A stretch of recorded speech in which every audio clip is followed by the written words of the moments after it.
October 17th, 2014, and we are interviewing Ed Boblitt at the Illinois State Library. Mr. Boblitt is 66 years old, having been born on 9/7 of 48.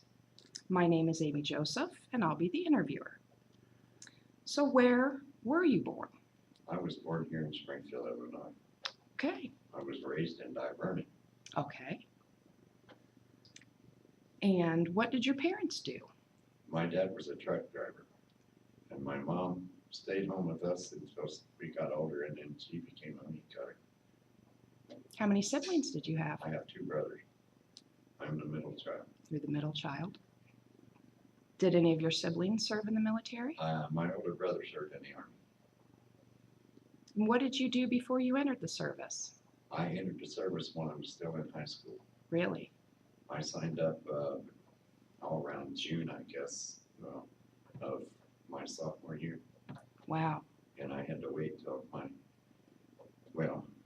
I had to wait all through my senior year and then through the summer before I could go to boot camp because I wasn't 18 yet. Old enough.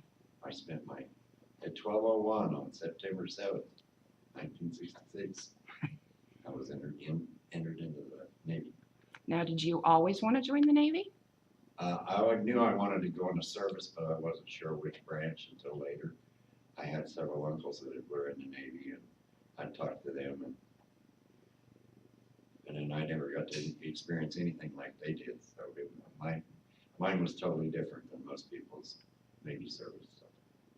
And do you want to talk about your Navy service, what you did, and where you served? I went to Great Lakes for boot camp, and when I got out of there, I was assigned to a command squadron over VP planes in Jacksonville, Florida.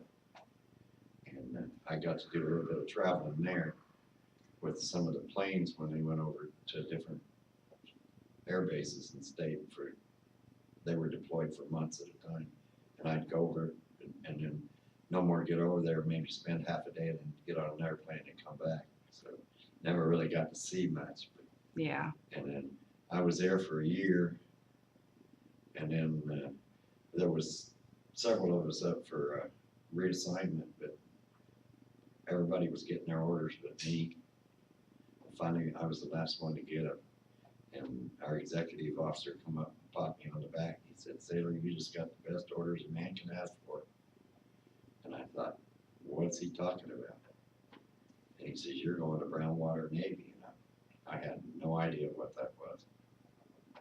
So from there, I went to California, to Coronado Island, and we did small boat training, rifle training, and then while we were there, they shipped us up to Whidbey Island, Washington, to do survival training. We went through a prison camp training thing, and it was called Survival, Escape, Reconnaissance, and Evasion, and it was quite an experience.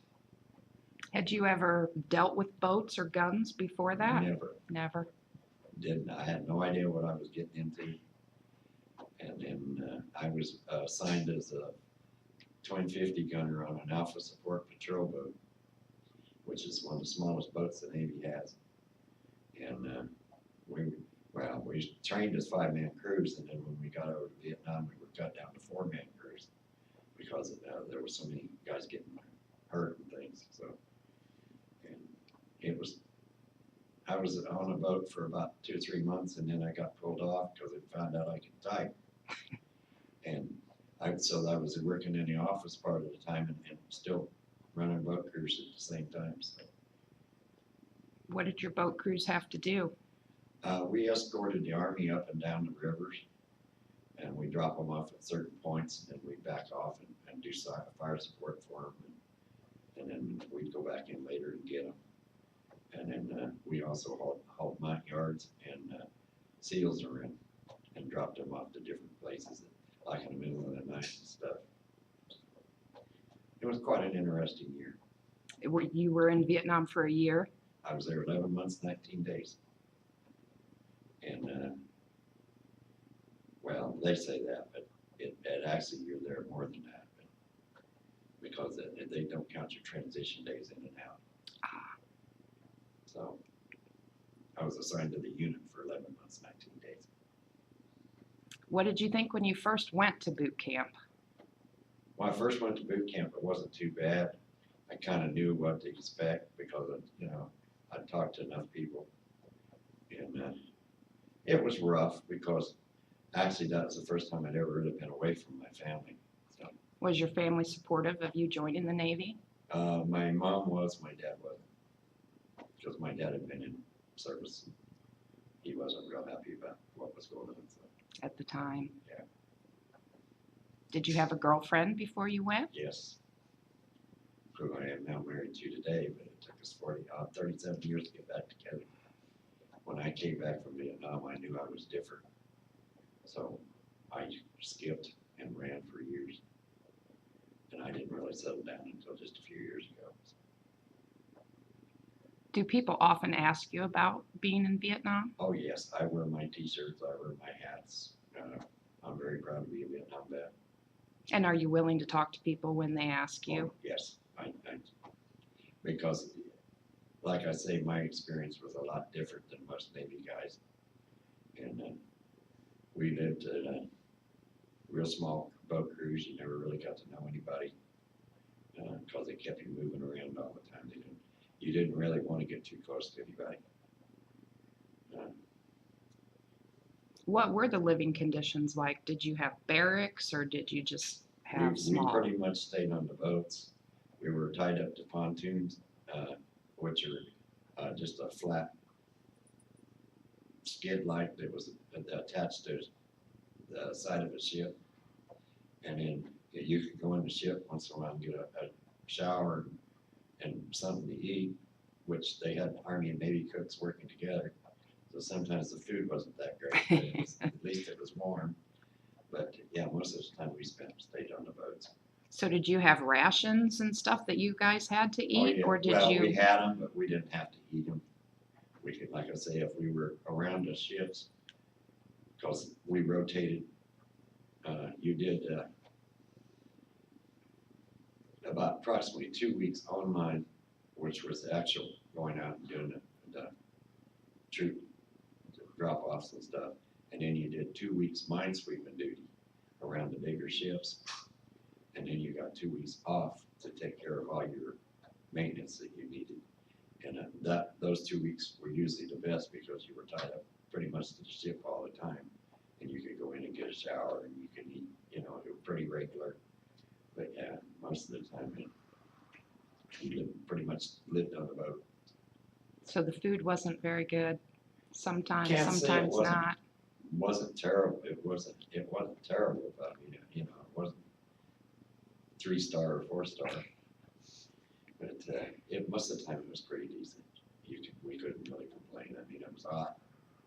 Did you ever have any of the local food or get Once in a involved great with any? while, I wasn't big into a lot of it because you never knew what kind of meat it was.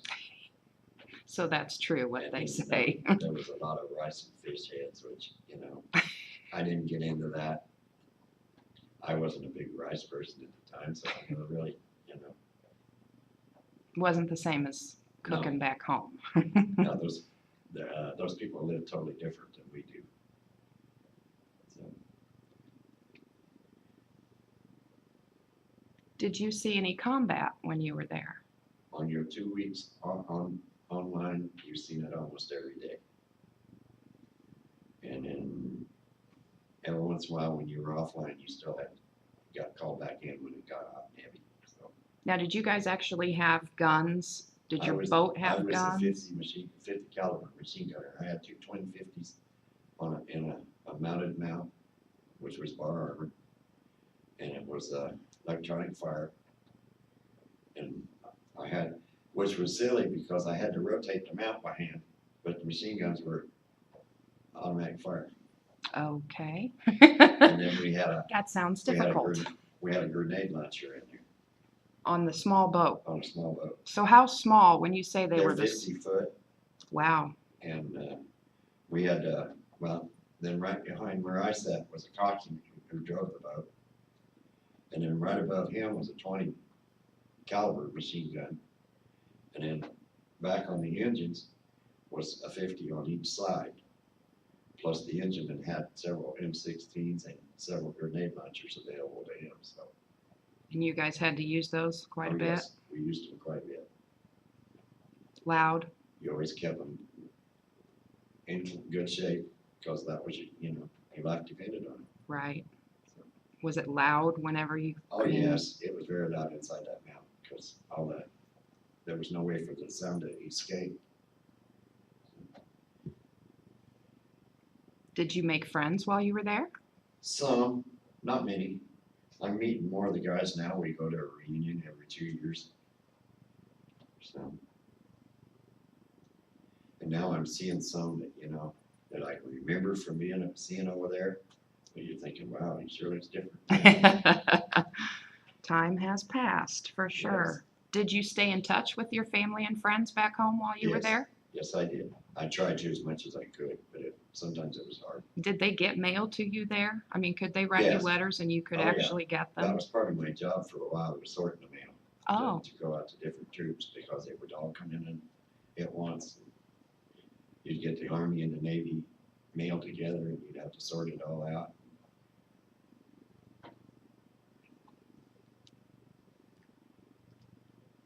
And when you said you were there for 11 months? 11 months, 19 days.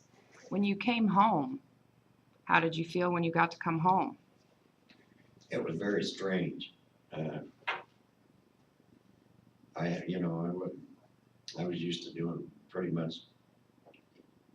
running night and day, and then when you get home, your family says, "Well, it's time to go to bed," and you go, "I'm not tired right now," So I was running at night quite a bit.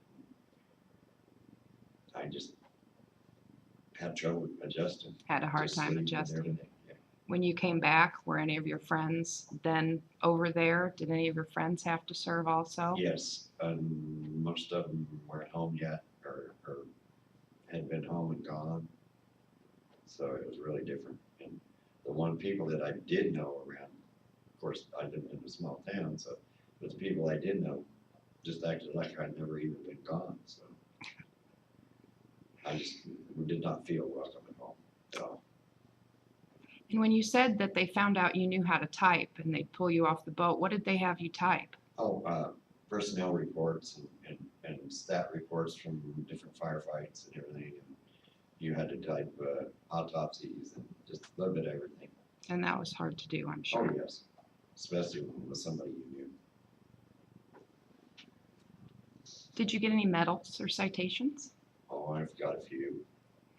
Do you want to tell us what they are?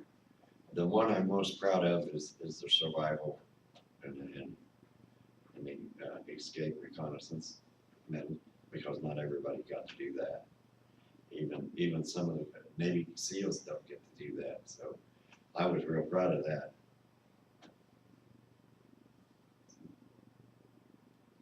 And then the combat action ribbon. Not everybody in the Navy gets one of those. And what is that for? Being in combat. Just being in combat. Yes. So did you get a job when you came home? I did. I had trouble getting jobs. I had trouble keeping jobs for a while. I went to work for the state of Illinois, but I was working midnights. And then after a while, I was having a drinking problem at the time. Do you think that might have been related to your service? Oh, yes, I know it was, but I also ended up with 2 kids from my first marriage, and I was trying to get a deal with that, and working midnights wasn't go easy, so I ended up quitting that job. Just, several jobs. I've done a lot of different things in my life as far as work, so I've done a lot of traveling. Just try to keep a job. So.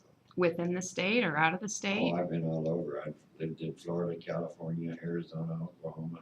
And you came back to Illinois? Keep going back to Illinois. I keep going back here. This is home. And you are a member of a veterans organization? I belong to several. I'm a life member of AMVETS, VBA, VFW, Navy Club, Disabled American Veterans. Did you say VVA? Vietnam Veterans of America. Oh, okay. I wasn't sure what that stood for. Thank you. So you do stay in touch with fellow veterans? Oh, yes. In And- fact, I have very few friends outside the veterans community. So you think that helps you? It helps me keep grounded. Yeah. And do you guys talk about it a lot, or do you just talk about life Sometimes, now? mostly it's just about everything, every day. Daily things that's life. going on, yeah. Yeah.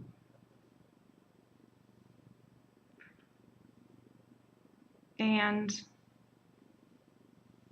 so this says Rivro, is that correct? River Run. It was River Run 11, Riv- Division 112. And it was commissioned during the Civil War? Yes, it was actually, they did not reinstate it till 64, but it was the Brownwater Navy was actually commissioned during the Civil War. And it was the first time ever that Army and Navy troops had worked together. Oh, So when they recommissioned it again in 64, was the second time they'd ever worked together. And people thought that it would never work, but it proved to be quite helpful because of where we were at was nothing but rice paddies and rivers. So how far would you go? I mean, maybe in a day, if you had to go out in the boat, how it far do you varied, think you but went? See, we could run it up to about 6 inches of water. And then we had later, I'd say I was there about 4 months, and it came over with what they called a water jet boat, which is not what we called it, but, and it had a water cannon in it, and it could come in behind us and cut us a canal for like a mile and a half inland. With Use the same water cannon? water over and over. Wow. So, and then we had napalm boats with us. Did you ever see him use the napalm? Oh, yes. I got a beautiful picture of them test firing the napalm at night. Did they let you keep the picture? Oh, yeah. Really? I sent it home before it was developed, so I still have a very pretty profound picture of that. So Did you take a lot of pictures while you were there? I wasn't the photographer at the time, but I was stationed with a guy that was, and they watched everything he sent. So a lot of times he would give us a roll of film to send home, and we got some pretty good pictures out of it. Did you ever get any special training while you were there? Not while I was there. We got our special training in Coronado, California Before you went. And they wanted to make sure we definitely knew the boats. Of course, we didn't have a boat like that here because that boat was created for Vietnam. So we had what they called an LCM-6, which was a troop carrier. And it basically worked the same way that ours did. It just was a lot slower. Was it armed as well? No. We trained in the bays out around San Diego and in there, and just how to drive the boat, and things like that. And then we did get to go over and shoot some of the weapons after they trained us how to clean them and take them all apart and everything, put them back together. You got to where you could do it in your sleep. Was it really hot there? Very hot. Very hot. All the Being out on time? that water all the time made it hotter. I was so dark when I come back home, my mom passed me up the airport and didn't know who I was.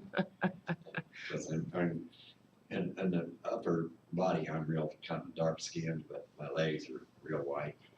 Because years ago I fell.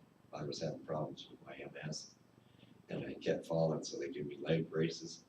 So I wouldn't take my legs to any sun for like 8 years. So they're pure white. They've been that way for years. I didn't know that you had MS. I have MS. I have ischemic heart disease. I've died twice on operating tables, and they brought me back each time. Wow. I have diabetes. I have several other things going on, but I'm just grateful to be here every day. So. Were the bugs bad there? Not bugs so bad. We had a lot of problems with rats. Rats. Where we were at. Really? And a lot of snakes. Oh, Huge snakes. poisonous? Do they have poisonous snakes? They have some, but not most of them we seen weren't that bad, but they were just huge. We used to lob grenades at them, watch them because they'd split. They'd go both ways Oh. because they were so big. It was like creating two snakes. You know? Did you just shoot the rats? What'd you do about the rats? Well, it just depended on where they were at. Sometimes you just put up with them because we had a guy shoot at one in the bottom of the boat one night. Of course, that bullet ricocheted for 5 minutes. Oh. So that was a no-no. Yeah. You didn't do that. Did you have, I mean, did they have traps for them or poison Oh, no, or these anything? Or things were you big just, as some of the dogs like around dogs? here. You just, most of the time they didn't mess with you. You didn't mess with them. Did you ever get sick while you were over there? No, I never got sick. I did break a leg once. How'd you do that? I was jumping from one boat to the other, landed on a piece of equipment, which threw my balance off and broke my leg. Did they And then make you leave I the did ship get- while it was broke, or did Pardon? you have to stay on the ship with a No. broken leg? No, they, unless you were bad enough that you couldn't go out, you did your duty, it didn't matter. I bruised my whole back one time. I got slammed back from a grenade concussion. And they give you pain pills, say, oh, go on, you're all right. So did you take fire, your boat, Oh, yes, quite a bit. a lot? I'm the only one out of my original 5 boat crew members that didn't get a bar. So there was one of them got 3, most of them got 2. Wow. I'm just lucky, is all I can say. And did you see a lot of casualties, or would you rather not talk about that? There are times you seen them, there's times you didn't. I mean, you knew they were there, but you didn't really see them. I was there when they had the worst Navy disaster in Vietnam, and it was somehow they got to one of the ships and mined it, and it was over 100 and some guys got killed. I have pictures of it at home, but they wouldn't let us get very close because there were still bodies floating, and it was several weeks before they got it all cleaned up. It's, you know, it's something that happened. It's, I don't know, it makes you feel sad, but yeah, just thankful I wasn't there on Right. it, because I could have been very well on that pontoon that night. And when you said you guys would sometimes have to do mine sweeping, Yes, what kind of equipment did you use to do that? we had on the back of our boats, we had like a cable, and it had spikes on it. If there was mines floating, these spikes were supposed to cut the wires, and then they would supposedly float up to the top, and then you'd call in EOD and have them explode, take care of the mine. So did that really work? Sometimes it did, sometimes it didn't. I mean, you know, just depending on how deep they were.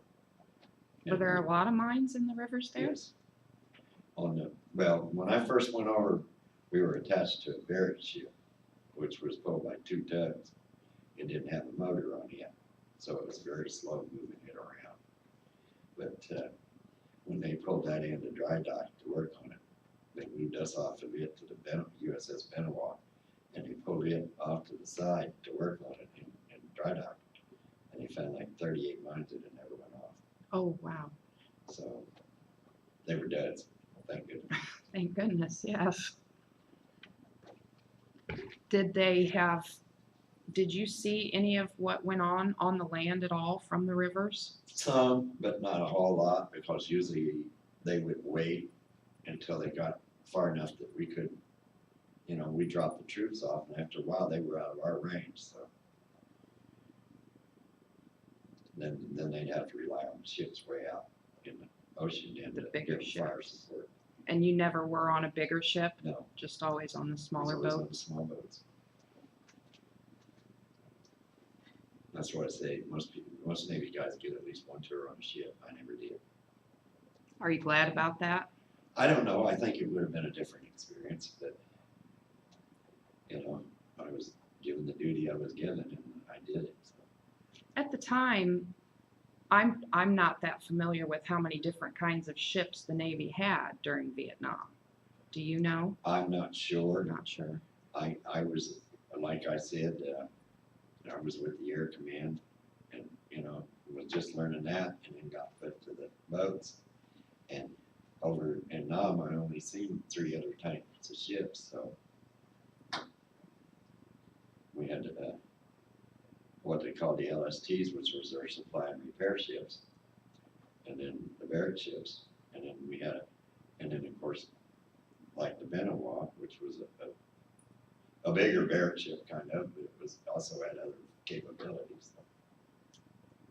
So did you always have the stuff that you needed? Did you guys always have, clothes, ammunition, No, everything you we needed? lacked in clothes a lot. I remember one time they pulled us down closer to the ocean. It was 85 degrees and we were freezing. Everybody was looking for something to wear and nobody had anything.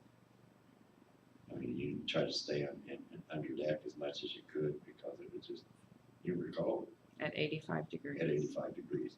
Yeah, normally it was like 120, 130. Wow. And then you're getting reflection off the water. Right.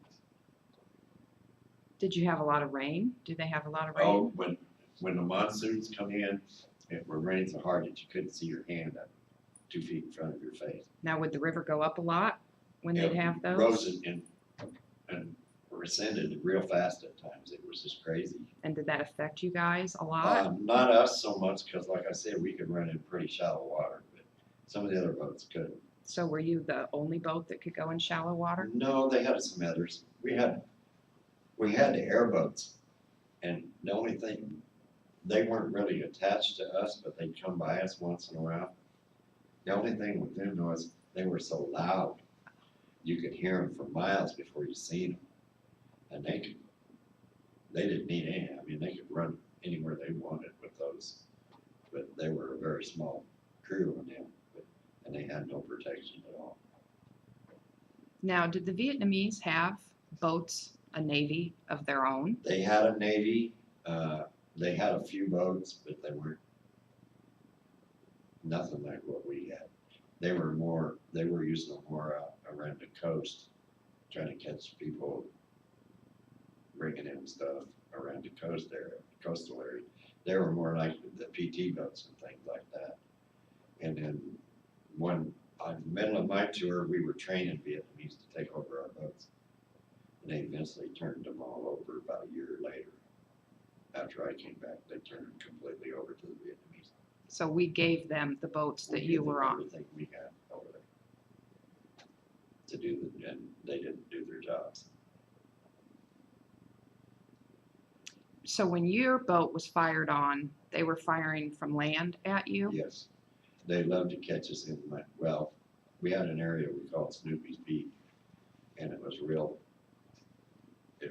basically, if we tried to shoot back, we were firing on our own men. So we got to where we take one and go over, one boat and go around, and then we would wait. We wouldn't follow each other like we normally did. We'd wait a while, and then so that left one boat kind of sitting up for a while. But most of the time, that would tell you whether you was going to get fired at or not. And when they fired at you, was it with guns, grenades? Little of everything. The biggest thing we had to worry about was rockets. A rocket would penetrate our armor, but most of the time, the normal gun fire and things like that it was just like somebody pecking on it. Oh. But the rockets would give us a fit. So how big was a rocket? Rocket could vary anywhere from about 2 to 4 feet, and they were pretty wicked. So. And were they close when they were They- firing from they were land? ver- Could you they see them, or you couldn't see them? Sometimes you could see them, raise up and jump back down real quick, but most of the time you didn't see it coming. Did you sleep ever on the boat? Yeah, it was crazy. You got to where you could lean against that hot metal and go to sleep because you just get to the point that you were exhausted. But you guys didn't probably ever just sleep for several hours straight. Sometimes you would if you were on downtime or if you were on minesweeping, because when minesweeping, you only needed 2 guys to actually run the boat. So you'd take turns because you were out 24 hours. You were out there for days on end sometimes doing that. Yeah. Well, is there anything else you'd like to share or talk about? Not that I can think of. Because we have 30 minutes, but if you'd like to continue, that's perfectly fine. I just like to mention in this that, there is a lot of guys still coming back with PTSD. I'll admit I had it for years. I've been through 2 different programs. One right before we got married the last time. And do you think it helped? It has helped. The first one kind of broke the ice, and the second one helped farther. And I think every veteran should have to go through kind of a down period like that to help, and they're not getting it today. Well, I want to thank you for your service, and I want to thank you for your time today, because we're very grateful. We want to keep this with everyone else's stories for future generations. So thank you, and thanks to your wife and to the court reporter jail.